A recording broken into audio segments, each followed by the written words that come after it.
Well, good morning and welcome back to Ask Mason, the show that we do bi-monthly to kind of go over different questions and topics that's going on around the city to make sure that we can always have transparency, that our general public has the opportunity to ask questions and we try to answer those questions. Today, we're very fortunate to have Chief Skaggs with us, Chief Bryan Skaggs. Thanks, Chief, for being here. I appreciate it. Or better yet, thanks for letting us be here. Thanks for being here. Yeah, we're actually over in defensive, what do you call it?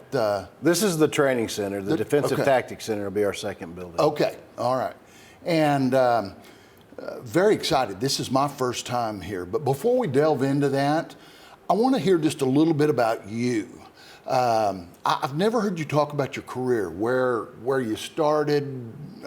Tell me about that. And then you ended up being chief of police in the 8th largest community in the state. Yes. So tell me about that. Well, I came here through Vance Air Force Base in 1988. And then I went back to my home, Indianapolis, Indiana. I was working there, and I had married a girl from here.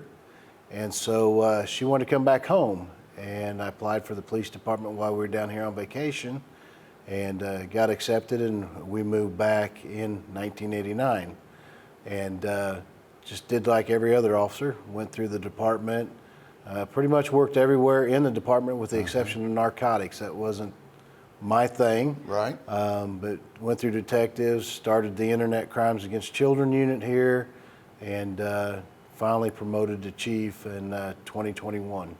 So 3 years then, Yes. right, as chief? Yes. Okay, all right, very good. Wanted to ask you, you're not currently fully staffed, are you? No. I know that's always a topic you and I have every time I see you, trying to figure out where we're at on that. Can you kind of tell me where you're at, where you're budgeted for? Yeah, so we're budgeted for 100 personnel, or 100 uniformed officers. Right now, we're about 22 short. Before we came in here, we've got a police academy going right next door. We have 6 officers in that police academy amongst officers from other communities here. So we've got Police Civil Service Commission today. They should approve 2 certified officers, and so that'll get us down to around 20 short. Okay. So. Talk just a little bit, if you would. Why is that so difficult right now to recruit officers? I know it's challenging. It is. I think that's a little bit of a loaded question. I'm sorry. With several answers. I don't think you can narrow it down just to one thing. I believe Enid is geographically challenged. We're quite a ways away from metropolitan areas where all the activities are. We're off the interstate. That creates a challenge. So we're really recruiting in our small communities around us and Enid. And we're reaching out. So about 2 years ago, we started the Explorers Unit. Spoke at Rotary yesterday. And what we've decided to do is really start engaging our young people. We know it's a long-term goal, but get those kids that are interested in law enforcement and hopefully show them what we have here. And then when they're old enough to become an officer, we keep those people here. Of course, the defund the police movement that happened several years ago, we're not recovered from that at this point. And so there's a lot of things. There's just not as much prestige in law enforcement as there was when I came on in the 1980s. So times have changed. A lot of guys will say money, you know, the pay for what you're going to put yourself through or the chances you're going to take on the street doesn't offset. But I really don't think it's about the money. We've increased our salaries very nicely over the last couple of years.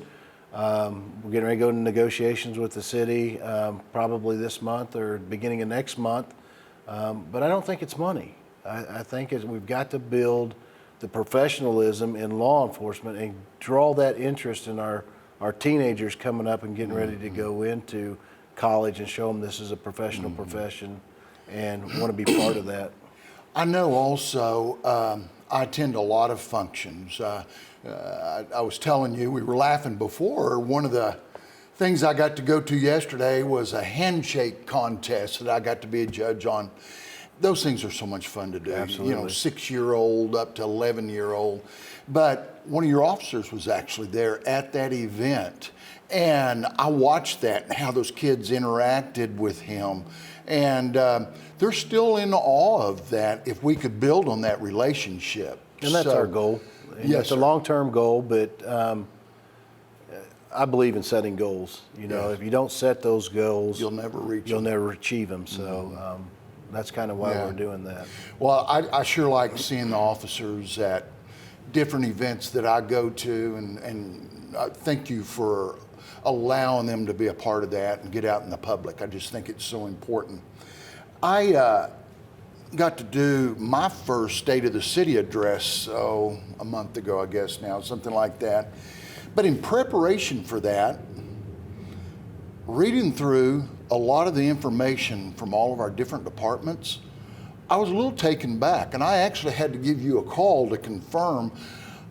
You guys respond to over 19,000, to be exact, last year, 19,563 911 calls.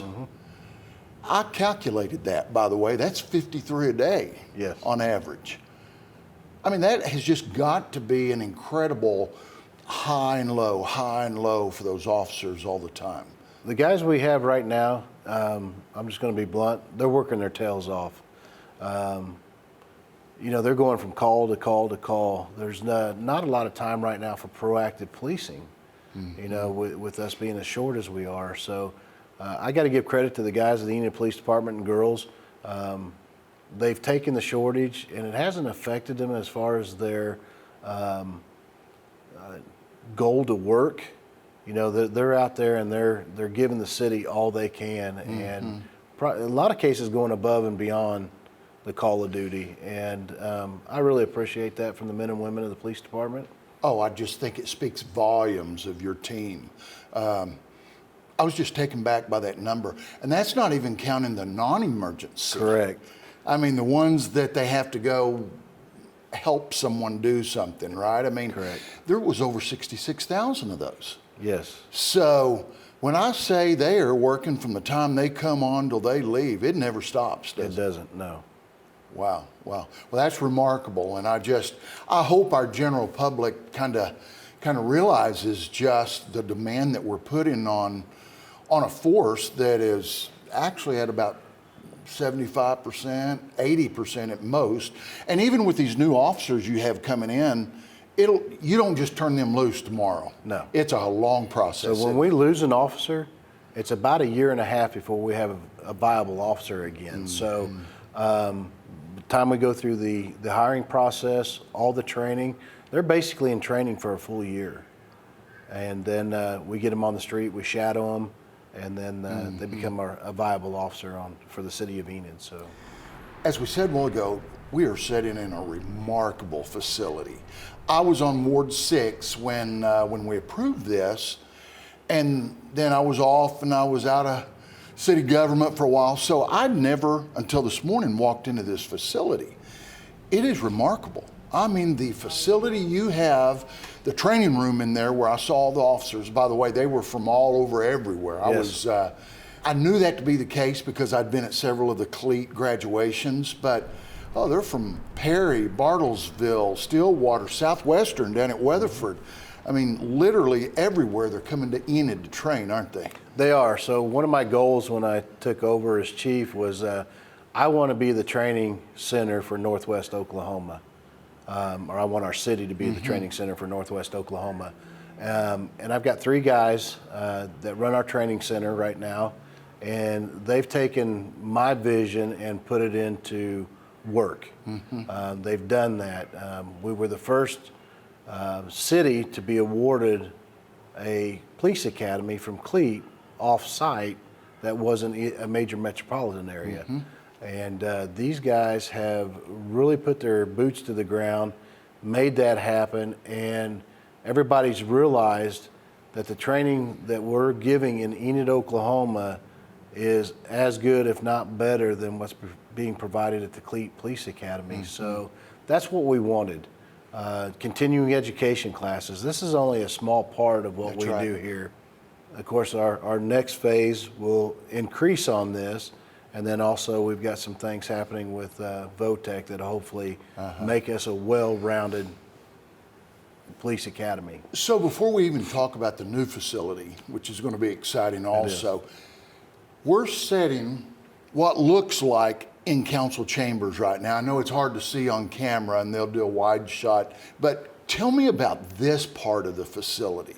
So when we were looking at simulation systems, I had gone to Chicago, Illinois, and Orlando, Florida, and I was evaluating the different simulators. Vertra is what we're sitting in now, and they were the standard. I mean, they were by far better than the single screens and something like you'd see on TV in the late 1990s. This was state of the art. We are the only ones in the state of Oklahoma right now that have this system. The 5 screens, they're independent of each other, and it's a full simulation system. So this building was designed around the room we're sitting in. One thing I found interesting was it comes with packages and scenarios and all that kind of stuff you can put your officers through, but you also go out to churches, to obviously the city council chambers, different businesses around town, and you can film that and then come back and put scenarios for those facilities right here, can't you? Absolutely. And one other thing I wanted to point out, and I want you to talk about, is you can train the civilians. Like, I know that there are security details or individuals at some of the different churches around town, because that's been a problem nationwide, fortunately not here. But you can go film the inside of their church and then bring them down here on a weekend and actually train them with the visuals of their church, right? Correct. I mean, that's just remarkable. Right. And then also, the flip side of that is, we also want our officers to train in those scenarios. Yes. Because obviously, we're going to get the call to go out, and we want to be able to see an inside of a building maybe they haven't been in before, but we can bring that back and give them a simulation of what it's going to be like to actually be in that building. Yeah. Well, this is a remarkable facility. I can see why different communities are sending their police officers or law enforcement personnel here. And, you know, I mentioned during the State of the City, everywhere you look, you see out-of-town police cars. Well, yes. That's because they're here, aren't they? Yes. Yeah. I love that. But it's not ending, is it? I mean, we're about to add another phase right behind this facility, our Defensive Tactics Center. Correct. Tell us about that. So there was 2 things we were short on as far as being a full-on police academy, and the Defensive Tactics Center was the next phase of that. It was always a goal of mine when we built this facility that would be phase 2. Basically, it's a gym, to be honest. Basic explanation. It's going to be an open gym, but that's where these girls are going to learn hand-to-hand combat, tasers, batons, you know, that kind of stuff. Before the city approved this next phase, we had to go ask for gyms. You know, we might be at one school one day and another school another day, and that's not conducive You're always to on good someone training. else's schedule. Exactly. Yes, So sir. this is going to give us the ability to actually do the defensive tactics training right here. Part 2 of that is, I believe in healthy police officers. And this is also going to give our guys a place to play basketball or exercise. I mean, we've got the weight gym next door across the street, but this is going to provide some cardiovascular stuff. So we're building a multifunctional gym to handle a lot of things that I have as goals for our police department. Yeah. I know we'll only lack one piece then, won't we, actually being a full CLEAT certified facility, and that's a driving track. Correct. And I know you've been in a lot of talks and working with Autry Technology. They're needing a driving track also because they teach CDL training. Correct. And we're hoping that could be utilized both ways between our police department, fire department, CDL training. Heavy equipment. I mean, there's just an endless list of things that could be utilized for. And I hope, you know, that we'll see that very, very soon. I know they've been working on it very hard as well as you have. So I'm excited about that. And then that will allow those officers that we see next door to come in start to finish, won't it? Yeah, and they do right now. The only caveat to what's going on here, we're fully credited by CLEAT as a full-blown police academy. The problem is we sent our students down to OSU OKC. Well, they're closing that facility down, so it's thrown us into a scramble as finding a driving facility that we can go to and train our cadets, because you have to have driver's training to graduate from the police academy. And so this is just the one piece Enid is missing, and I think would be very valuable for our community. Excellent, excellent. Chief, one last thing I want to ask you. What is the one thing that you want our citizens of Enid to know about your team, the Enid Police Department? I would say that I want our people in Enid to know that this department is a very professional department, and these guys work really hard to make sure our community's safe. And I think that shows in the fact that if you talk to a lot of people in our community, you might talk about a crime that happened here. We didn't know about that. That's great. That's what we want, because that means we're doing our job. We're keeping our community safe. If you go online and you look at Enid, it's a very safe community.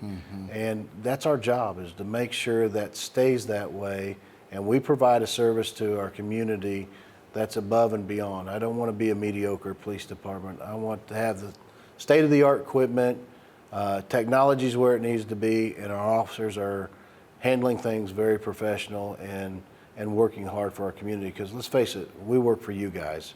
I got a lot of bosses in town. So, and you know, if there's ever a problem, I encourage people, let me know, because we can't change anything or make corrections if I don't know about it. So. Exactly. Well, Chief, we appreciate you so much. I know just from being mayor, there's so much stuff goes on that general public doesn't even realize. Your officers put themselves in harm's way every day.